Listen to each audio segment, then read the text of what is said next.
It's not becoming something that we're not. It's not transforming ourselves. It's not changing ourselves. It's literally a remembering of what we are.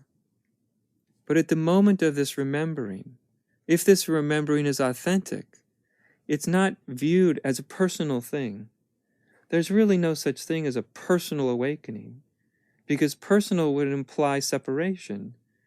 Personal would imply that it's the me or the ego that awakens or becomes enlightened. But in a true awakening, it's realized very clearly that even the awakening itself isn't personal. It's the universal spirit or universal consciousness that wakes up to itself. It's not the me that wakes up. Actually, what we are wakes up from the me. What we are wakes up from the seeker. What we are wakes up from the seeking. And so this awakening is essentially very different than what we're often taught spiritual awakening is. There's a lot of confusion about what spiritual awakening is, what enlightenment is. So I think it's important that we clear some of this misunderstanding up. One of the greatest misunderstandings about awakening or enlightenment, that it is some sort of mystical experience.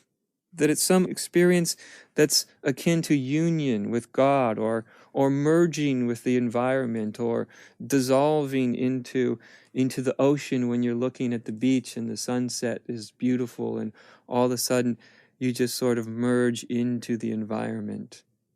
It's also different than all of a sudden having a tremendous amount of cosmic insights into the whole way the whole universe is constructed, and into the inner workings of the nature of what we think is reality.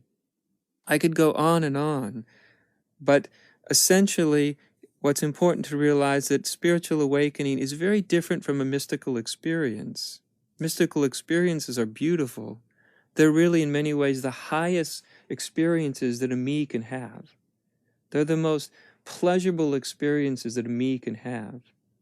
Because a me is always seeking, the ego is always seeking union. It's always seeking closeness, even though it's afraid of it, and at times being repelled by it. But essentially, the ego is always reaching out, wanting closeness. And many of the spiritual practices that people engage in are actually meant to produce some of these mystical kind of experiences, whether those experiences are experiences of merging, or they're visionary experiences where we have visions of Mother Mary or the Buddha or Jesus or Allah or who knows what. The practices expand our consciousness and we feel like we are expanding through space and time. And on and on. Or a lot of these spiritual practices may seek to activate the essential energy within us, sometimes called the Kundalini. And this energy can be activated and start course through our system, and it can have some extraordinarily pleasurable effects. That is, if everything goes right.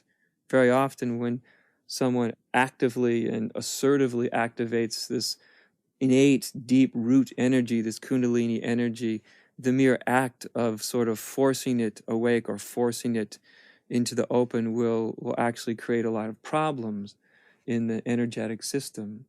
But one can have deep Kundalini experiences, deep energetic experiences, pleasurable or unpleasurable, and these aren't really ultimately the same as awakening. Again, I'm not saying they have no value. I'm not saying that they aren't transformative, because they often are transformative. Mystical experiences can change the structure of the egoic self to a radical degree, and in many times in very, very positive ways. So in the relative world of things, they have a value. But when we're talking about spiritual awakening, we're talking about something that is essentially awakening from the me. It's not really, certainly not initially, it's not really about transforming the me or changing the me. It's not concerned with the me having a better experience. It's literally a waking up from the dream of me. It's going from one paradigm to a completely different paradigm. It's as if going from one world to another world. I don't mean to imply that someone who's awake doesn't see the same world that you see. When you see a chair, someone who's awake sees a chair. If you see a car, someone who's awake sees a car. It's not that we see things differently necessarily, but the difference is when one is truly awakened, when they've really gone beyond the veil of the illusion of duality and separation. What's perceived is everything that looks different and distinct actually in its essence is the same. That everything we perceive, everything we see, everything we feel, everything we hear is literally a manifestation of the same thing. What that thing is can't be described. We call it God. We call it the Tao. Some would call it consciousness. Some would call it the ultimate nature of awareness. A Buddhist would call it Buddha nature, and on and on. There's many, many names for the unspeakable, for the unexplainable.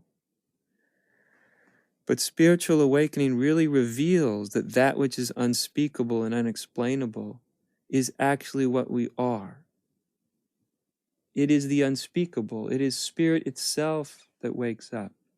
This is really important to understand in spiritual awakening.